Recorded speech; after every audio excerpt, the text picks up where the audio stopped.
Hi viewers, அனைவருக்கும் வணக்கம். Welcome to பசுமை தமிழ். இன்றைக்கி நம்ம சேனல் அதை பற்றி பார்க்க போகிறோன்னு பார்த்தீங்கன்னா, நம்ம தோட்டத்தில் பார்த்தீங்கன்னா பல வகையான களைகள் இருக்குங்க. இந்த களைகள் ஜாஸ்தியாகிறது மூலமாக உங்களுக்கு பயிரோட வளர்ச்சியும் குறையும். உங்களுக்கு நீங்கள் தோட்டத்தில் போடுற உரம் எல்லாமே வேஸ்ட்டாக தாங்க போகும்.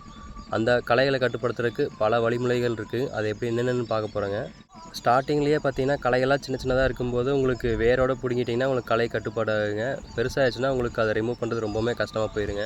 அடுத்தா பார்த்தீங்கன்னா மூடாக்கு முறையை பயன்படுத்தினீங்கன்னா உங்களுக்கு களைகள் கட்டுப்பாடாகுங்க. சூரிய ஒளி நேராக கீழே படாமல் களைகளுக்கு படாமல் இருந்துச்சுன்னா உங்களுக்கு வளர்ச்சி வராதுங்க. அது உங்களுக்கு வைக்கோல் மூலமாகவும் மூடாக்கு போடலாம், இல்லை பாலித்தீன் கவர் மூலமாகவும் மூடாக்கு போடலாங்க.